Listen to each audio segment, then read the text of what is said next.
Mini India మల్కాజ్గిరిలో పోరు రసవత్తరంగా సాగుతోంది. అసెంబ్లీ ఎన్నికల్లో దుమ్ము రేపిన గులాబీ దళానికి అభ్యర్థి ఎంపిక గుబులు రేపుతోంది. మల్కాజ్గిరిలో టీఆర్ఎస్ చేయించిన సర్వే దడ పుట్టిస్తోంది. నియోజకవర్గ ప్రజల నోళ్లలో అభ్యర్థి పేరు నానేలా ఉండాలని గులాబీ దళపతి కేసీఆర్ కోరుకున్నా సీన్ రివర్స్ అవుతోంది. నోట్లో నోరు పెట్టినా మాట్లాడలేని అభ్యర్థిని నిలబెట్టారంటూ సొంత పార్టీ నేతలే చర్చించుకుంటున్నారు. ఇంతకీ నేతలెవరి గురించి చర్చించుకుంటున్నారు? మాటకారి ముందు మాట ఆ అభ్యర్థి విజయం సాధించేనా? Let's watch the story. TRS కు ప్రతి పార్లమెంటు స్థానం ముఖ్యమేనంటూ 16 స్థానాల్లో గెలిచేందుకు కేసీఆర్ పక్కా ప్లాన్ వేశారు. అయితే మల్కాజ్గిరి టికెట్ కాంగ్రెస్ రేవంత్ రెడ్డికి ఇవ్వడంతో రెడ్డి సామాజిక వర్గమే ధీటుగా ఎదుర్కొంటుందని నవీన్ రావును పక్కన పెట్టి మంత్రి మల్లారెడ్డి అల్లుడు మర్రి రాజశేఖర్ రెడ్డిని అభ్యర్థిగా నిలబెట్టారు. తెలంగాణ ఉద్యమాల్లో పాల్గొన్న అనుభవం కానీ రాజకీయాల్లో కానీ ఎప్పుడూ ఆయన పోటీ చేయలేదు. నిజానికి ఒక్కో ఎంపీ అభ్యర్థికి 3 నుంచి 5 PROలు పనిచేస్తారు. కానీ మర్రి రాజశేఖర్ రెడ్డి వద్ద కనీసం రోజువారీ ప్రోగ్రామ్ షెడ్యూల్ పెట్టేవారు కూడా లేరు. ప్రభుత్వ పథకాల ప్రకటనలతోనే ముందుకు వెళ్లాలనే ఆలోచన తప్ప ఆయన వ్యవహార శైలితో ఆకట్టుకునే అడుగులు వేయడం లేదు. మల్కాజ్గిరి పార్లమెంట్లో భారతదేశంలో అతిపెద్ద పార్లమెంటు నియోజకవర్గం అంటే మల్కాజ్గిరి పార్లమెంట్లో మేడ్చల్ నియోజకవర్గంలో అభివృద్ధి చెందాలంటే సరైన నాయకుడు రావాలి. మరి ఇంతకుముందు చూసినట్టయితే గత ఎంపీ మన మల్లారెడ్డి గారు ఇప్పుడు మినిస్టర్ అయ్యారు. ఆయన మన మేడ్చల్ నియోజకవర్గం నుంచి ఎప్పుడు అయినా సమస్య ఉంది అని చెప్పి చెప్పింది లేదు, సమస్య గురించి పోరాడింది లేదు. ఎప్పుడు వచ్చినా మేడ్చల్ నియోజకవర్గం అంటే ఒక చిన్న చూపుగా చూసి వెళ్ళి అతనికి మళ్ళీ మేడ్చల్ నియోజకవర్గం ఇచ్చి మినిస్ట్రీ పదవి ఇచ్చి అలాంటి వాళ్ళు కాకుండా మేడ్చల్ అభివృద్ధి చెందాలంటే ధీటైన వ్యక్తి రావాలని చెప్పి కోరుకుంటున్నాను.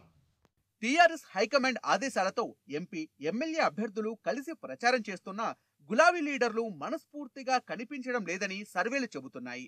ప్రత్యర్థి బలంగా ఉన్నప్పుడు అందరూ కలిసి పనిచేయాలని టీఆర్ఎస్ వర్కింగ్ ప్రెసిడెంట్ కేటీఆర్ అందరికీ క్లాస్ తీసుకున్నట్లు సమాచారం. ఎన్నికల తర్వాత ప్రోగ్రెస్ రిపోర్ట్లతో ఎవరెన్ని ఓట్లు వేయించారో తెలిసిపోతుందని తారక రామారావు హెచ్చరించినట్లు తెలుస్తోంది. దీంతో కక్కలేక మింగలేక అంతర్గత కుమ్ములాటలు దిగమింగుకొని తూతూ మంత్రంగానే ప్రచారంలో పాల్గొంటున్నారు.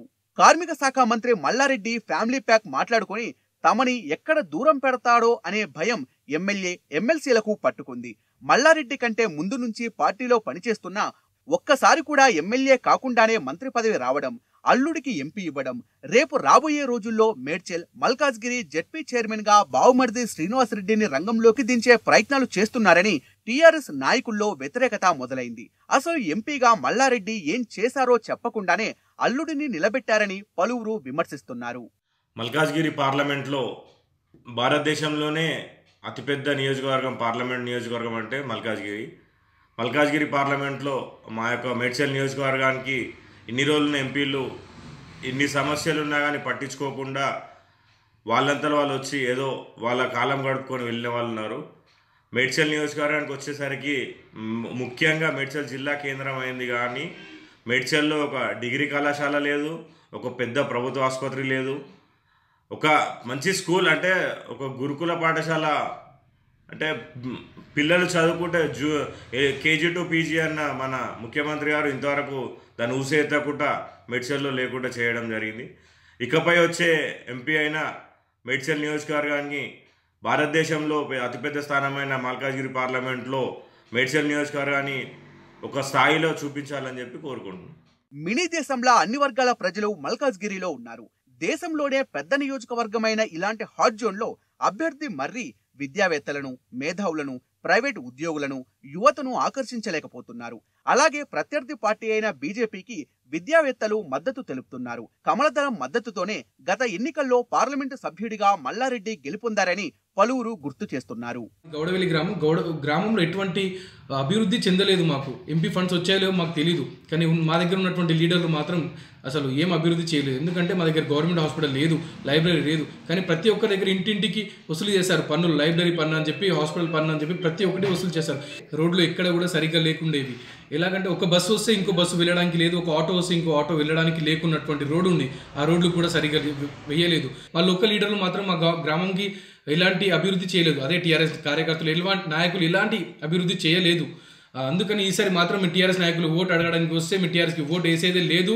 ఎటువంటి నాయకుడికి ఇచ్చినా సరే మేము మాత్రం అదే సీఎం కేసీఆర్ వచ్చి మల్కాజ్గిరి ఎంపీకి నిలబడ్డా మేము ఓటు వేసేది లేదని చెప్తా ఉన్నాం ఈ మధ్య. ఇక సొంత గడ్డపై కొడంగల్లో ఎమ్మెల్యేగా రేవంత్ రెడ్డిని ఓడించిన ప్రజల్లో టీఆర్ఎస్ అభ్యర్థిని చూస్తుంటే మల్కాజ్గిరి నుంచి పార్లమెంట్లో కూర్చోబెట్టేలా కనిపిస్తుందని గులాబీల్లో గుబులు మొదలవుతోంది. మల్కాజ్గిరి టీఆర్ఎస్ పార్లమెంట్ అభ్యర్థి రాజశేఖర్ రెడ్డి వ్యవహారం ఇలానే కొనసాగితే చిక్కులు తప్పవంటున్నారు గులాబీ కార్యకర్తలు. మరి మినీ ఇండియాలో ఓటర్లు ఎవరికి పట్టం కడతారో చూడాలి.